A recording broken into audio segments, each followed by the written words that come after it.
So here's another one of those things that I would label under the category of simple but effective. I've been making a few guitar lessons lately, taking simple ideas, usually the pentatonic scale,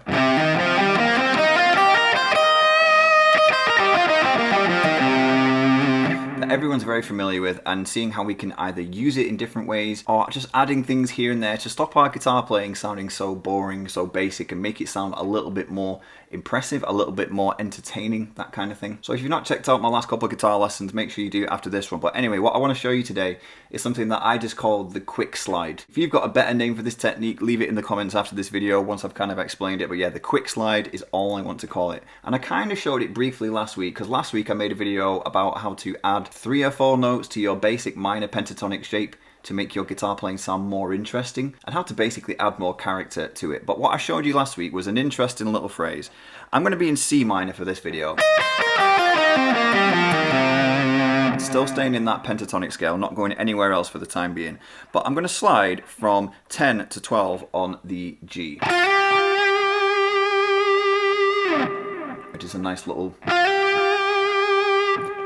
phrase just in itself. I'm going to slide from 10 to 12, and then I'm going to go back to 10. But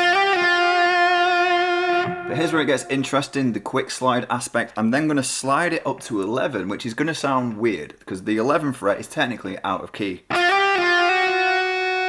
And that sounds weird. But the idea is that you're not really going to hear that 11 too much, because as soon as I hit that 11, I'm going to quick slide back out of it. So it's a quick slide up to 11 and a quick slide out like this.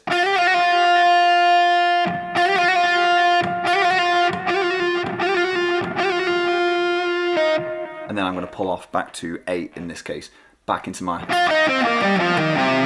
pentatonic box. No matter where you are, I mean, we could change the key of this. The key is irrelevant, and the actual specific frets I'm saying are irrelevant. It's more about the thought process of it. So on your 3rd string of the guitar, whatever your 2nd note is in the pentatonic scale on the 3rd string, so let's just say, I don't know, we're in A.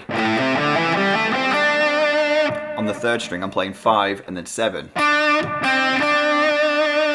So if I slide the 7 to 9, back to 7, and then a quick slide up and out of 8, and then pull off back to 5, and finish the phrase. So the phrase would be something like, if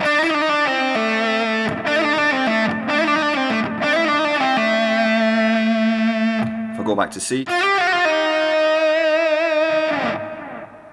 and that's all it is, that's the quick slide. But the idea is to get used to it. It's a bit of a quick movement. And then play about with different ways that you can kind of add that into your guitar playing. And it happens in more places than just there. I mean, if you really kind of get into it and you get good at it, you can kind of put it almost anywhere. For argument's sake, I could kind of work my way up through my pentatonic scale, kind of like this.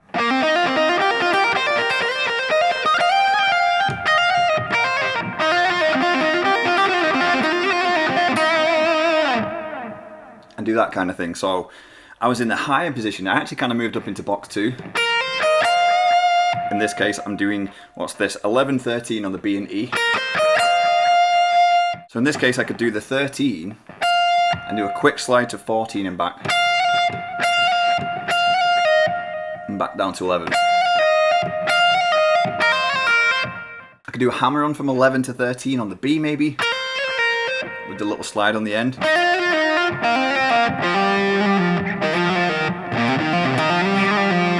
And you can literally do it all the way up your pentatonic scale as a little example.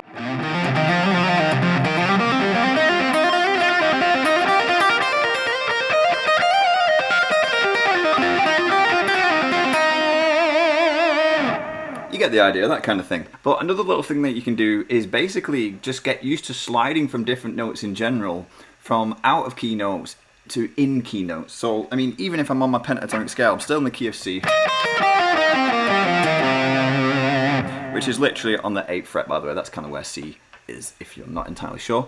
But from any of these notes in this scale, I can slide from an out of key note to an in key note.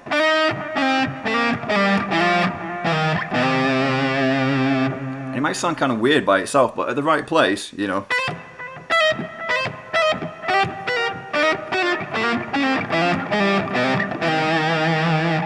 I know that sounds weird, but let me just kind of demonstrate. I've got a backing track here in the right key. That's why I'm in C. I've got this backing track loaded up. And I'll show you kind of what it sounds like to slide from an out of key note to an in key note and how much you barely notice it.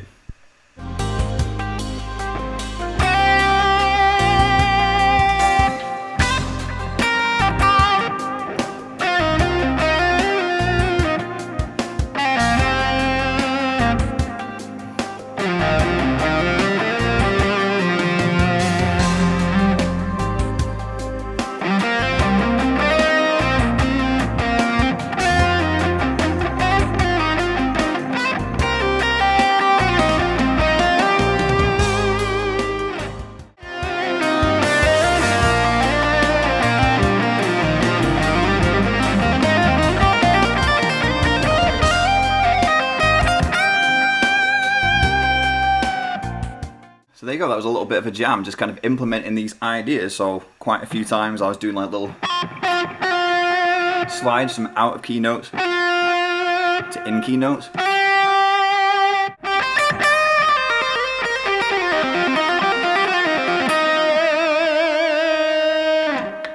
So there you go guys, just a very quick lesson today, if you can even call it a lesson. It's more of a tip, a nice little hidden gem, a little bit of spice added to your guitar playing, a little bit of flavouring. That's all we like here and there, because for the most part you've probably already got a pretty solid basis for lead guitar playing. It's just how do you kind of go from there, how do you make it more interesting, how do you stop sounding the same all the time. And these little techniques and these little things that I'm making lessons of at the moment are hopefully going to get you out of a rut and hit that same brick wall that we've all hit at some point or other. So if you enjoyed this video, and if you've checked out my other guitar lessons, or if you haven't, go and check them out. But if you're liking this little series of guitar lessons that I'm making, then please don't forget to like and subscribe. Leave me a comment, let me know what you think. But also guys, my email address is in the top of the description. If anyone would fancy any online guitar lessons with myself, do let me know, do get in touch, and hopefully we can sort something out. Anyway guys, until next time, have a great day.